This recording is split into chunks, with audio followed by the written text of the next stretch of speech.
এই জায়গায় রাসূল কত বসেছেন, হেঁটেছেন, চলেছেন, কত সিদ্ধান্ত নিয়েছেন, বদর করেছেন, উহুদ করেছেন, খন্দক যুদ্ধের নেতৃত্ব দিয়েছেন, হুনাইন যুদ্ধের পরিচালনা করেছেন, মুতার যুদ্ধের পরিচালনা করেছেন। সব এই জায়গাগুলোতে বসে ঘর থেকে বের হতেন, আবার ঘরের দিকে যেতেন, হাতে শুধু ছোঁয়া দিচ্ছিলাম, চুপ মেরে বসে থাকলাম, যেন মনে হচ্ছিল আমার নবীজির গায়ের ঘাম যেন আমার নাকে এসে বারবার ধাক্কা খাচ্ছে। সেই সময় আমি বসে আল্লাহর কসম করে বলি, একটা শুধু দোয়া করেছে, আল্লাহ পাক আমাকে এবারও নিয়েছিলেন। গত 4 মাস 4.5 মাস আগে গিয়েছিলাম, সেপ্টেম্বর অক্টোবরের দিকে গিয়েছিলাম, সেই জায়গায় সফরে গেলাম। জীবনে বহুবার আল্লাহ পাক যাওয়ার তৌফিক দিয়েছেন, এবার গিয়েছিলাম। আমার ছোট্ট সন্তান আমার সাথে ছিল, ছেলেটা ছিল, তাকে নিয়ে চলে গেলাম। বাবা চলো, রাত 3টার দিকে মসজিদে নববীর মধ্যে একটা জায়গা আছে, রাসূল বলেছেন মা বাইনা বাইতি ওয়া মিম্বারি রাওদাতুম মিন রিয়াদিল জান্নাহ।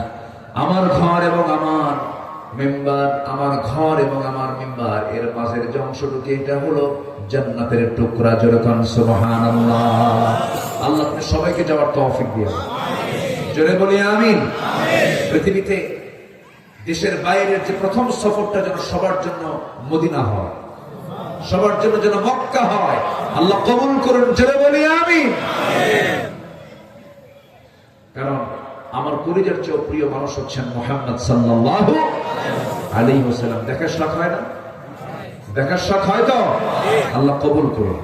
শখ যদি তীব্র হয়, টাকা লাগে না, নিয়ত থাকলে হয়ে যায়। আল্লাহ কবুল করুন। টাকা লাগে না তা না, টাকা লাগবে না কেন, কিন্তু আপনার নিয়তটা আগে থাকতে হবে, দেখবেন যে সহজ হয়ে গেছে। সম্মানিত ভাইয়ের, আমি মেবি 2015 সালে আমার সেকেন্ড হজ, আমি হজের সফরে গিয়েছি। যশোর বেলচের, যশোর মনিরামপুর হবে মেবি, মনিরামপুর কি কেশবপুর, ওই লোকটার বাড়ি। আমাকে দেখে হারামের সামনে আমি আছি দাঁড়ায়, দৌড় মেরে আমাকে জড়ায় ধরে বলে, হুজুর আমি আপনার কাছে দোয়া চাই, আল্লাহ পাক আমাকে আল্লাহর ঘরে কি সুন্দর করে নিয়ে আসছেন। হুজুর আমি রিক্সা চালাই। কি চালাই? তা আপনি আসলেন কেমনে? বলতেছে, হুজুর আমি প্রত্যেক দিন আমার কামাই থেকে 20 টাকা, 25 টাকা, 30 টাকা জমা করে রাখছিলাম। এই জমা করতে করতে আমার হজের টাকা হয়ে গেছে, চলে আসছে। আর বহু বড় বড় শিল্পপতি স্ট্যাচু অফ লিবার্টি দেখার সুযোগ হয়, সিডনি দেখার সুযোগ হয়, আমেরিকা যায়, ইউরোপ যায়, গোটা দুনিয়া ঘোরে, কিন্তু মক্কা মদিনা যাওয়ার সুযোগ হয় না। এরকম পোড়া কপাল আছে না নাই? আসতে বলবেন না, আছে না নাই? তো 3টার দিকে আমি ঢুকলাম ছেলের সাথে। তো ওই জায়গায় বড় জোর 10 থেকে 12 মিনিট সময় পাওয়া যায়, 10 থেকে 15 মিনিট সময় পাওয়া যায়, থাকতে দেয় না। ঢোকা মাত্রই 2 রাকাত নামাজ হওয়ার মাত্র ওই যে ঠেলা ঠেলে শুরু হয়, খালি বলে সুবহানাল্লাহ, দ্রুত চলে যাও, চলে যাও, চলে যাও, এরকম শুধু ঠেলা ঠেলি হয়। আমি সবার পেছনে দাঁড়ায় আছি। নামাজ 2 রাকাত আমি শুরু করেছি, নফল নামাজ, এরপরে তো বের করে দেবে। আমি চিন্তা করলাম অন্তত ফজর পর্যন্ত, আযান তো দেবে কিছুক্ষণ পর, ফজর পর্যন্ত থাকা যায় কিনা, এই একটা চিন্তায় আছে। আল্লাহ তুমি আমাকে এখানে থাকার তৌফিক দিয়ে দাও। বারবার আমি আল্লাহর কাছে এই দোয়াটা করছিলাম। হঠাৎ করে দেখি আমারই দেশের কিছু প্রবাসী ভাইরা মক্কা মদিনায় চাকরি করে, পরিচ্ছন্ন কর্মী, খাদেম অর্থাৎ নাজ্জাফাত চাকরি তারা করে, সবুজ জাতীয় গ্রিন কালারের তারা জামা পরে থাকে। তো আমি যখন ভিতরে ঢুকেছি তখন দেখি এক ঝাঁক 8 থেকে 9 জন এরকম আমার দেশের কিছু প্রবাসী ভাই সেখানে চাকরি করে। ওরা আমার কাছে এসে মুসাফা করে সালাম কালাম দিয়ে বলতেছে, হুজুর আমরা আপনাকে খুব ফলো করি, আপনার আলোচনাগুলো শুনি। বললাম তো ভালো কথা, বাড়ি কোথায়? বললো, হুজুর আমার বাড়ি ময়মনসিংহ, আমার বাড়ি কিশোরগঞ্জ, মানে ওই বেল্টে, টাঙ্গাইল বাড়ি, এই এলাকায় তাদের বাড়ি, একসঙ্গে তারা সেখানে চাকরি করে। বললাম তো আমাকে তো ভালোবাসেন আপনারা, তা আমার জন্য একটা কাজ করতে হবে। কি কাজ? যে আমি এটা ফজর পর্যন্ত রাওদাতুম মিন রিয়াদিল জান্নাহর মধ্যে থাকতে চাই, এটার ব্যবস্থা কি করে দিতে পারবেন আপনারা?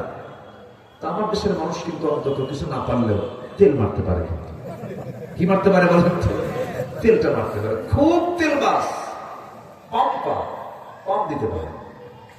তো এই কথা বলা মাত্রই ওই 7-8 জন একসঙ্গে আমি দেখতেছি চলে গেল হলো ওই মিন রিয়াদিল জান্নাহ, ওই জোনে একজন মানে প্রশাসনিক কর্মকর্তা আছে, অ্যাডমিনিস্ট্রেশন অফিসার আছে, মূল যিনি চিফ দায়িত্বে আছেন। আমি তখন খেয়াল করিনি, যখন তারা গেল তার কাছে তখন দেখি যে তার একটা আলাদা ড্রেস পরা আছে। তার কাছে কি সুন্দর করে বুঝালো, বললো, এমন বলা বলছে আমার ব্যাপারে, বুঝলেন, আমি যা না তার চাইতে 100 গুণ বলছে বেশি, মানে যেটার অ্যাকশনটা আমি বুঝলাম। এমন বলা বলছে, ওই অফিসার নিজে দৌড় মেরে এসে আমাকে শেষ কাতার থেকে হাতটা ধরে আস্তে করে হাসি দেয় আর আমাকে নিয়ে যায় প্রথম কাতারে। একদম আমার নবীজির কবর, কবরের সঙ্গে দেওয়াল, দেওয়ালের সঙ্গে একটা গ্রিল, গ্রিলের সাথে প্রথম কাতারের প্রথম যে বসার জায়গা সেখানে আস্তে করে বসায় দিল। বসায় দিয়া এরকম জমজম একটা ইনটেক পানির বোতল, একদম ফুল পিওর জমজম, এটা খাদিমুল হারামাইন মক্কা এবং মদিনার যে মানে ওখানকার যে মানে দায়িত্ব যারা আছে তারা এটা হাজির সুযোগ দিয়ে দেয়। তো এক বোতল আমাকে জমজম দিল, তারপর কিছু খেজুর দিল, কিছু আতর লাগায় দিয়া। আরবের লোকেরা আবার খুব সুমা খায়, ওরা কপালে চুমা খায়, হাতে সুমা খায়। আমার এমন সুমা খাওয়া শুরু করলো থুতু সহ, সুমা টুমা খায়া দোয়া চায়, আমিও দোয়া করলাম।